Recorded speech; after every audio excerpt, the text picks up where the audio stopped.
Welcome to the pilot episode of the China Internet Show. Having been in China since 2007, I can confidently say that the Chinese culture is about as different as you can get from our culture in the West. But that doesn't mean that it is impossible to understand each other. Whether you are a business person, an expat living in China, a tourist coming here for pleasure, understanding what's going on in the minds of Chinese people is essential to having the best interactions while we're here. Today is May 6, 2021. My name is Gary Isse. I'm the founder of ShekouDaily, and I'll be your host as we take a look inside what Chinese people are saying in China, how they're feeling, and what's happening in the country.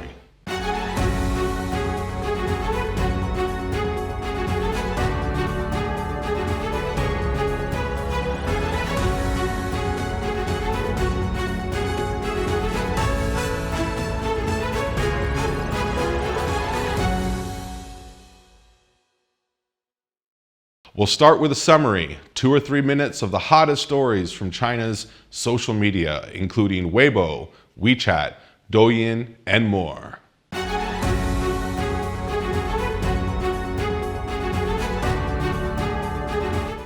Like most of the world, Chinese people are still talking about COVID-19, in particular about the vaccines.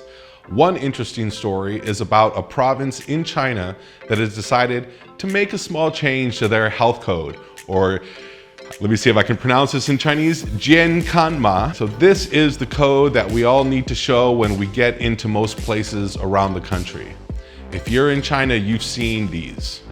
You scan a QR code and a green symbol appears on your phone, which you can then show to security to prove that you are okay to enter. Shandong province, however, is trying out something a little bit different.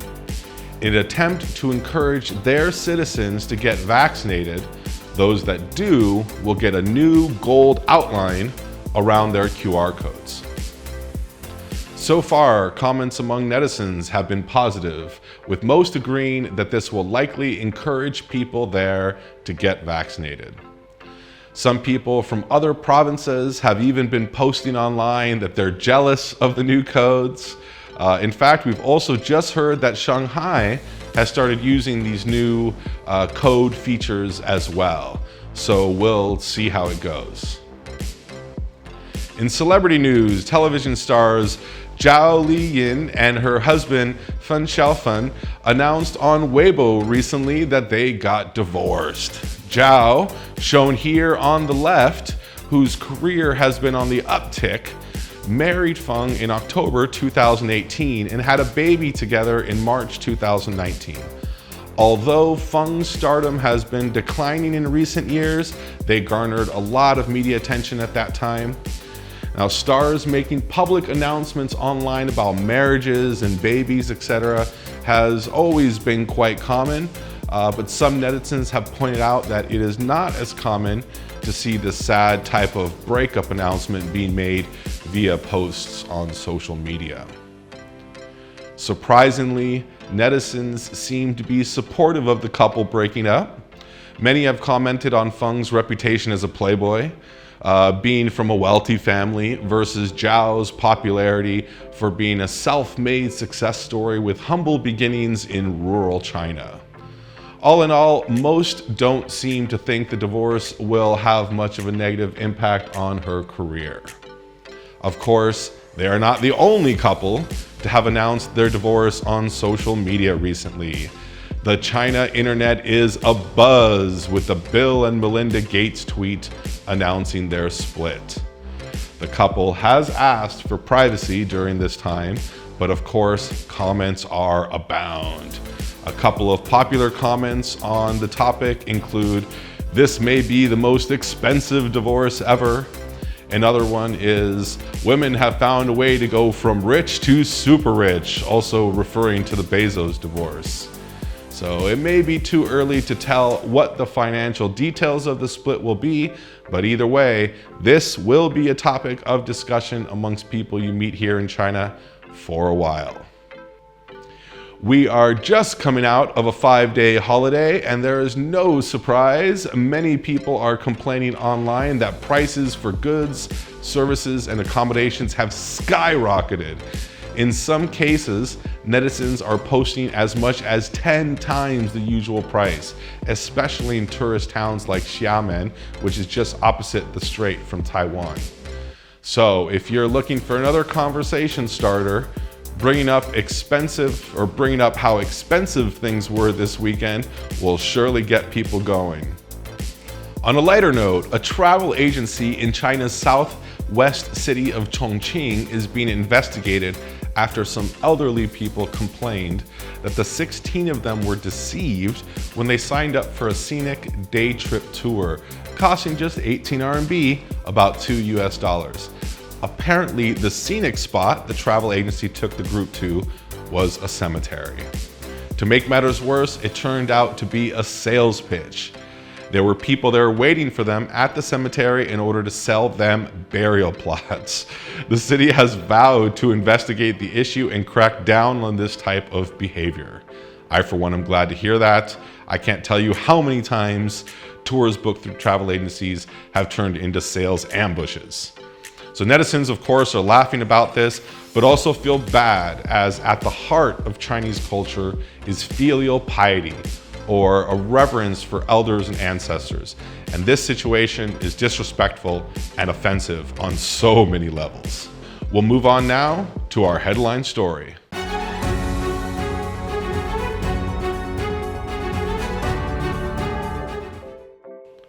Some celebrities in China have reportedly been entering fake contracts to mask their income. Famous actor Zhen Shuang was once again outed by her ex-boyfriend. Not long ago, he made public the news that her twin babies were in fact birthed from a surrogate and not by herself, which caused quite the scandal and resulted in her being officially expelled from the industry by the China Media Bureau. This time, he's taking things up a notch, and on April 26th, he posted information on Weibo about her entering fake contracts and tagged the China Tax Bureau. What a nice guy, right? So these yin-yang contracts, as they're referred to commonly in China, are used to show less earnings and are submitted to the tax bureau instead of the real contracts, which obviously show more income. So in fact, her real contract showed that she got paid 160 million RMB for working just 77 days in a TV soap opera. That comes out to about 2.08 million RMB per day after tax. So netizens quickly did the math and calculated that would amount to 0.64 billion RMB per year, and they have now coined a new money unit term named after her. So if you hear the term shuang or ShuangZi, it refers to 0.64 billion RMB. Using this new term, netizens joke that China's internet giants are actually relatively poor. Alibaba, for example, has just 220 shuang or ShuangZi in annual profits. Tencent has just 191 shuang.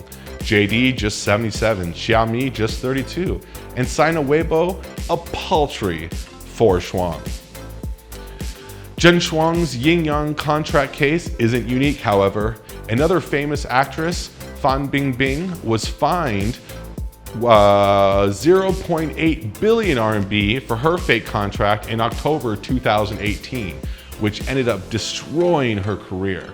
This led to a government crackdown on celebrity income that resulted in a total of 17.7 billion RMB in fines across the industry. Aside from Fan Bingbing, the careers of the other celebrities caught in the crackdown currently remain intact. But just days after Zhen Shuang's fake contract scandal broke, 220 companies founded by 75 celebrities ended up being shut down, presumably in order to avoid similar money laundering type investigations into them. So netizens have been condemning Zhen Shuang since the scandal broke. She was often seen crying before about how hard she has to work and how poor she is. So now, needless to say, netizens have no sympathy for her. So that's the end of our headline story for our pilot episode, which is brought to you by Eat for Charity. If you're looking for a way to order food, drinks, groceries, pet food, or medicine while you're in China, then use Eat for Charity.